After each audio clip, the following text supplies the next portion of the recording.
Hey English 102 online students, welcome to week 3 of our course. I know tomorrow, Monday, Labor Day, you're probably going to be taking some time off for yourself and relaxing a little bit. It's good to have that even after that first couple of weeks of classes. The first 2 weeks can be kind of intense, getting used to a new schedule, a new routine after a nice long summer. But here we are already getting into week 3. So like always, I always tell you that it's a good idea to start at course information, download that course calendar, open it up from your files wherever you happen to have it, and just take a look at what's coming up. So this past week, the assignments you worked on were 2.1 through 2.3, and you kind of thought about the importance of curiosity in developing your expertise in a topic. So the more curious, the more excited you are about a topic, the more likely you're able to develop your expertise in that topic and to research and write it in a way that will get your readers excited and you excited too. You also learned a little bit about effective introductions by looking at some sample paragraphs and then deciding what those writers did to make those introduction paragraphs effective. So that's going to take us into week 3, where you are going to work on the first draft of your curiosity exploration essay. So we put those two things together to get a good start on this first essay assignment. As you can see, it's due Sunday, September 12th. That's a week from today by midnight. And then you've got 2 weeks to revise it, to get some feedback from me, from your classmates. We'll be doing a peer review activity next week. And then you'll be submitting the final version of your essay in week 5 on Sunday, the 26th of September. Okay, so let's head over to my classroom and down into course modules. And for this assignment, we are going to be, I believe we're still in the Module 2 folder. Okay, so we'll scroll down here just a little bit past those assignments that you worked on last week. Okay, and the two that you're concerned with this week are the Curiosity Exploration Essay Guidelines, and here is the Turnitin link to submit your work. So I'm not sure if in English 101 or maybe even in a high school class you might have used Turnitin before.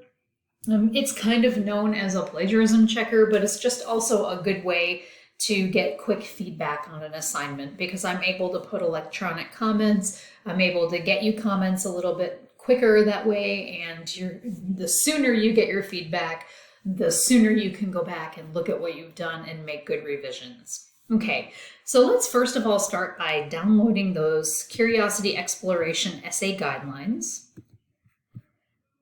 And we'll just take a quick tour through them. I won't read the instructions word for word, but I'll give you the highlights that you need to know to be successful on this assignment. Okay, so the overview here is basically just telling you to think about an area, a subject, a topic, an intense moment that you've had in your life, a significant experience that you've had that helped you develop an intense curiosity about something. So just as some examples, I've had students who are athletes, let's say, and they are really curious about mental toughness in sports. So they wrote about their personal experiences related to that in this first essay.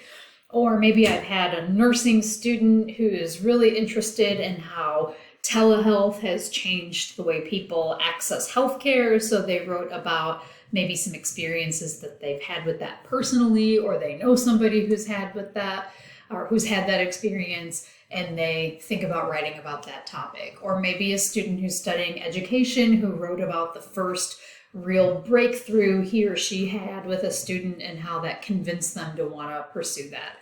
I had a student who wrote about that topic, and she ended up writing her research paper about having curriculum without tests, without high stakes testing.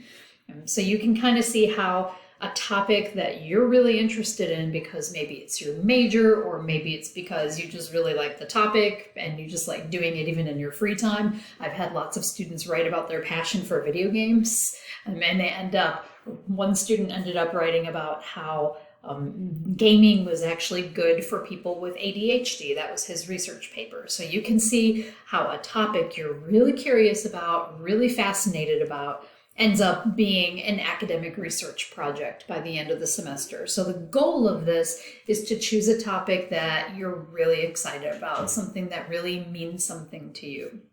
Okay, and as the second section right here tells you, you should write what you know. If you write what you know, you'll naturally be that much more excited about it. Okay, your audience will be me and at least one of your classmates who will be your peer review partner. So if you do write about a really personal topic, just keep in mind that at least 2 other people will read your work. Okay, so your purpose is to compose a personal essay that tells a story about how an area that you are curious about changed your life in a memorable or significant way. You might even consider how this experience created or shaped the person you are today. Think back to some of the examples I just described to you, and that might give you some inspiration. Okay, for the getting started pre-writing part, you can read through those questions. They're just questions that'll kind of pull some information from you, from your personal experience. They're like a brainstorming session.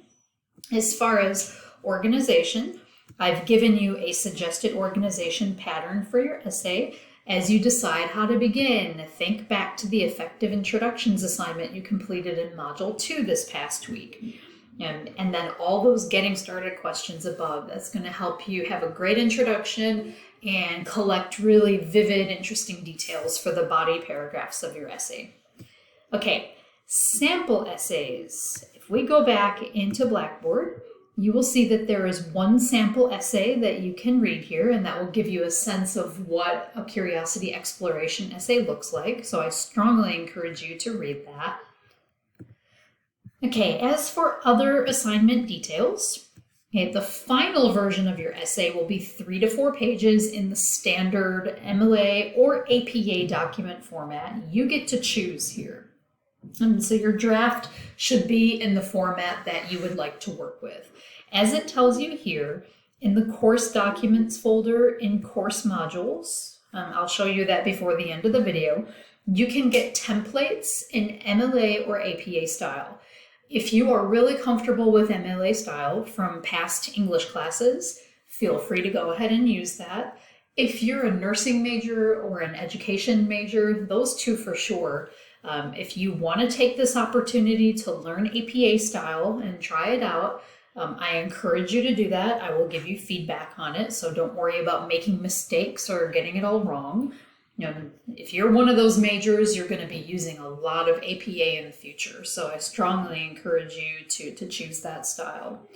Okay, so your draft should be about 1.5 pages to 2 pages. That's half of the final required length of 3 to 4 pages. That's what you'll be submitting next Sunday, the 1.5 to 2 pages. You're getting started, you're getting ideas on the page, and getting some feedback on them.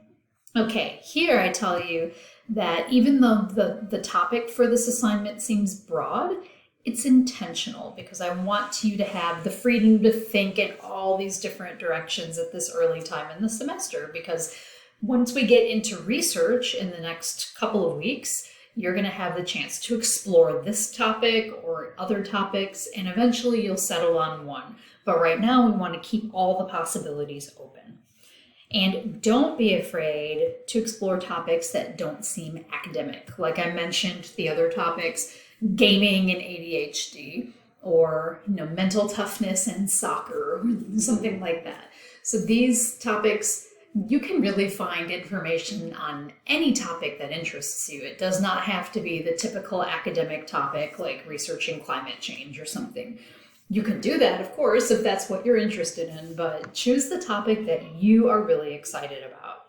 Okay, another important point is that this assignment is a personal essay, not a research paper. The research paper is coming later, so do not look for outside sources. You don't need a works cited or references page unless there's some reason why you needed to include information from an outside source. If that is your case, you can always ask me about it. But ideally, it's a personal essay. You really don't need outside sources at this point. Okay, you'll submit it and turn it in, and that's the link that I showed you in the Module 2 folder in the middle, underneath these assignment guidelines. Due dates are listed right here. So Sunday the 12th, you'll be submitting your first full draft. You'll be getting lots of feedback from me, from your peer review partner, and I definitely encourage you to make use of the Writing Center and their tutors there. That can give you at least a third person to give you ideas and feedback on your work. Your final essay, as I mentioned earlier, will be due Sunday the 26th. And there is a separate Turnitin link at the bottom of the Module 2 folder. We'll get there in a couple of weeks. Okay, don't forget that one of the parts of the late policy for our course is that you can request a one-time, one-day extension to submit the final draft of an essay assignment. So if Sunday the 26th is coming up faster than you expected and you really need an extra day, you can ask for that. And I will give it to you, but you can only do that one time during the semester. The grading rubric for our course, for all of our essay assignments, other than the annotated bibliography that has its own rubric, that's all in the course documents folder too. And speaking of the course documents folder, let's go ahead back to my classroom in course modules. And this course documents folder has everything you need. So you have your MLA template, you have your APA template. 8th edition and 7th edition just means that these are the most recent versions of those two documentation styles. And you can download the templates attached to each one right here. Your essay rubric is here. Later on in the semester, when you work on an annotated bibliography, you'll have that rubric here. And when you compile your research presentation, you'll have that one here too. So all the major documents you need for the course are right here. Okay, so that's really everything for this week. If you have any questions, concerns, you want to send me an email and ask about your research topic. Maybe you have some doubts about it or you need some advice about which direction to take with it. Feel free to ask. I'm always happy to give advice, to give ideas, opinions. I really love learning about all your different passions and all your different cool research topics. I've learned so much from my students over the years. Okay, so email me, stop by my in-person office hours. They're Monday, Wednesday, Friday from 1 to 3. And of course, we could always set up another time, even virtually, if that works better for you. Okay, so I wish you a great week. Good luck with the first draft of your curiosity exploration essay, and I will be in touch with you soon. Bye-bye. Have a great Labor Day.